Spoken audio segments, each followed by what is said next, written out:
पुराने ज़माने में एक हुसैन और दिलकश सल्तनत थी जिसका नाम नूरिस्तान था।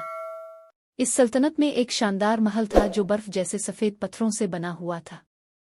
इसी महल में एक निहायत नेक दिल और खूबसूरत राजकुमारी रहती थी जिसका नाम मुक़द्दस था। मुक़द्दस का दिल इतना साफ था कि लोग कहते थे इसके दिल में रोशनी बसी हुई है। वो महल की जिंदगी में रहते हुए भी आम लोगों से मोहब्बत करती, उनकी बातें सुनती, उनके दुख दर्द बांटती और कभी गुरूर नहीं करती थी। एक दिन मुक़द्दस महल के बाग में चहलकदमी कर रही थी। हवा में फूलों की खुशबू थी और सूरज की रोशनी दरख्तों के पतवे पर चमक रही थी। वही के करीब एक लड़की फूल तोड़ते हुए गुनगुना रही थी। इसका लिबास सादा था मगर उसकी मुस्कुराहट चांद जैसी रोशन थी। इसका नाम सायरा था। मुक़द्दस उसके पास गई और नरमी से पूछा, तुम कौन हो? सायरा ने शर्मा कर कहा, मैं महल के बाहर गांव में रहती हूँ। मैं यहाँ बाग के लिए फूल जमा करने आई हूँ। मुक़द्दस ने पहली बार किसी आम लड़की में इतनी सादगी और पाकीज़गी देखी थी। दोनों ने बातें शुरू कीं और आहिस्ता आहिस्ता ये बातें एक खूबसूरत दोस्ती में बदल गईं। मुक़द्दस को सायरा की सच्चाई पसंद आई और सायरा को मुक़द्दस की आजिज़ी। वो रोज़ मिलने लगे, कभी बाग में, कभी नदी के किनारे और कभी लाइब्रेरी में किताबें पढ़ते हुए। लेकिन हर अच्छी चीज़ के साथ एक आजमाइश भी होती है। महल में एक और लड़की थी, नायाब, जो अपनी शक्ल, अपने लिबास और अपनी अना पर बहुत फख्र करती थी।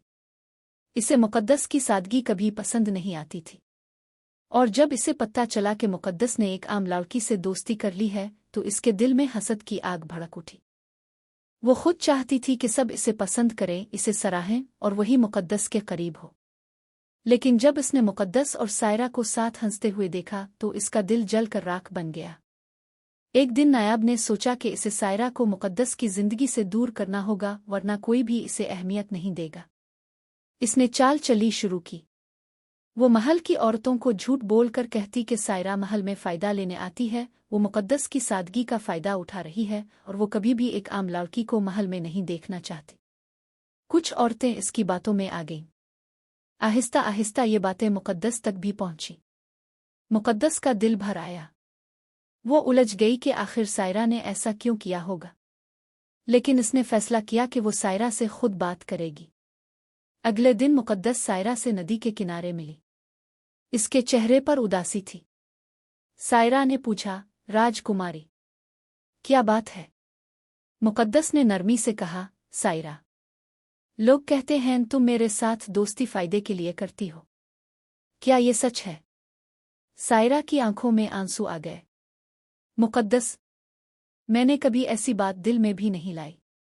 तुम मेरी दोस्त हो और तुमसे दोस्ती मेरे लिए इज्जत है। सायरा के आंसू मुक़द्दस के दिल को चीर गए। यही वो लम्हा था जब मुक़द्दस ने अपनी दोस्त की सच्चाई को दिल से महसूस किया। इसने आगे बढ़कर सायरा का हाथ पकड़ा और कहा, मुझे पता है सायरा, तुम झूठ नहीं बोल सकती। मैं जानती हूं कि कोई तुमसे जल रहा है और वो यही चाहता था कि हम अलग हो जाएं। इसी वक्त पीछे से एक आवाज़ आई, वो नायाब थी। इसने सब कुछ सुना था। इसका चेहरा शर्मिंदगी से सुर्ख हो गया। मुक़द्दस ने इसे देखकर कहा, नायाब, अगर तुम चाहती तो तुम भी हमारी दोस्त बन सकती थी, मगर तुमने दोस्ती को हसद के जहर में बदल दिया। नायाब की आंखों में आंसू आ गए। इसने लपक कर कहा, राजकुमारी, मैंने गलत किया। मैं चाहती थी कि सब मुझे अहम समझी। मैंने कभी नहीं सोचा कि मैं तुम दोनों को तकलीफ दूंगी। मुझे मुआफ़ कर दी। सायरा ने नर्म लहजे में कहा, मुआफ़ी मांगने वाला हमेशा बड़ा होता है। अगर तुम दिल से बदलना चाहती हो तो हम तुम्हें कबूल करते हैं। मुक़द्दस ने मुस्करा कर दोनों का हाथ अपने हाथ में लिया और बोली, दोस्ती ताज से ज़्यादा कीमती होती है। आज से हम तीनों दोस्त बराबर हैं। इस दिन के बाद नूरिस्तान में एक नई रोशनी फैली। मुक़द्दस अपनी नरमी की वजह से, सायरा अपनी सच्चाई की वजह से और नायाब अपनी तब्दीली की वजह से लोगों के दिल जीतने लगे।